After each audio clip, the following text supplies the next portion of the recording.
রবিবার কলকাতা প্রেস ক্লাবে অনুষ্ঠিত হলো ইন্ডিয়ান জার্নালিস্ট অ্যাসোসিয়েশনের বার্ষিক সাধারণ সভা। এবছর এই সভা 101তম বর্ষে পদার্পণ করল।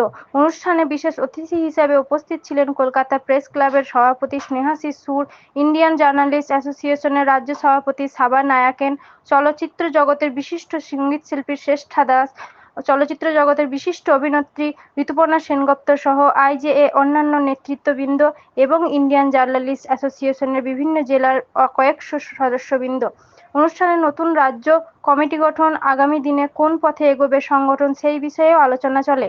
অনুষ্ঠানে উপস্থিত বিশিষ্ট সঙ্গীতশিল্পীরা সঙ্গীত পরিবেশন করেন। পাশাপাশি এদিনের অনুষ্ঠান মঞ্চে অভিনেত্রী ঋতুপর্ণা সেনগুপ্তের আগামী ছবি পুরাতন ছবির ট্রেলার লঞ্চ করা হয়, যা আগামী 11ই এপ্রিল প্রেক্ষাপটে মুক্তি পাবে বলে জানা যায়।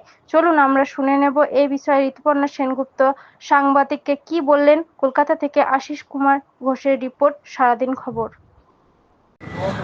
তারপরে শুভজিৎ মিত্র আছেন, একাবালি খান্না আছেন এবং আরও অনেকে আছেন এবং এটা মিউজিক করেছে অলকানন্দা দাশগুপ্ত, বুদ্ধদেব দাশগুপ্তর কন্যা, আমাদের পরিচালক বুদ্ধদেব দাশগুপ্তর কন্যা, এবং এটাতে শ্রেয়া ঘোষাল গান দিয়েছে। আর ছবিটি কলকাতা, মেঘালয় এবং বিভিন্ন জায়গায় শুটিং হচ্ছে। আর এটার পরিচালক হচ্ছে সুমন ঘোষ। সাউথের দিকে যেভাবে ফিল্মগুলো একের পর এক নিজের বিস্তার করে যাচ্ছে, সেই জায়গায় দাঁড়িয়ে কি টলিউডকে আরও এগিয়ে নিয়ে যাওয়া দরকার বলে মনে করেন? এবং সাউথের নিজেদের ছবির উপর যা যে আস্থা আছে, নিজেদের মানুষরা যেভাবে ছবি দেখে, সেরকমই আমি চাইব যে বাংলার মানুষরা যেন বাংলা ছবিকে ভালোবেসে আরও বেশি করে দেখে। কারণ ওখানে কিন্তু তারা খুব কমিটেড তাদের নিজেদের ল্যাঙ্গুয়েজের ছবি দেখার জন্য। তো আমার মনে হয় যে সেভাবে বাঙালিরা যেন এইভাবেই সব কিছু নিয়ে একটু সাকসেস করে। মানুষকে এখন সিনেমা হলে যাওয়া কি অনেক কমিয়ে দিয়েছে? আজকের এই অনুষ্ঠানে দর্শকদের কি বার্তা দেবে? সেইটা আগে উত্তরটা দিই, তারপরে আপনাকে দিচ্ছি। অনেকগুলো অনেক প্ল্যাটফর্মে ঘর ছিল, এখন সেখানে ওটিটি আরও অনেক প্ল্যাটফর্মে মানুষ ছবি দেখছে। কিন্তু তাহলে আমি বলবো যে সিনেমাটা কিন্তু হলেরই ব্যাপার, সিনেমাটা কিন্তু সেলুলয়েডেরই ব্যাপার। এটা ছোটো পর্দা, যেটা ছোটো পর্দা, বড়ো পর্দার যেটা বড় পর্দা। এই ডিসটিংশনটা আমার মনে করি যে এটা হতেই হবে এবং মানুষ সিনেমা সারা জীবন সার্ভাইভ করেছে, সিনেমা নিশ্চয়ই।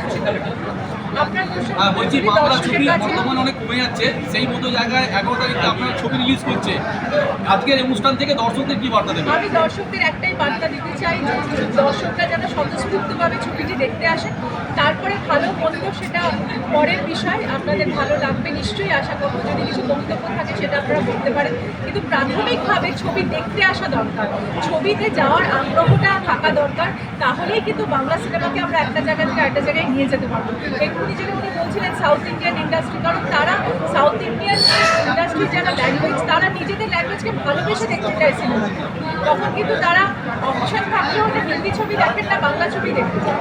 তো আমার কাছে হচ্ছে সেটাই যে বাংলা ছবিকে অপশন না, বাংলা ছবিকে মূলত প্রাইম জায়গায় রাখতে হবে, তারপরে অন্যগুলোকে অপশন করতে হবে যদি বাংলা সিনেমাকে সেই জায়গায় নিয়ে যেতে হবে।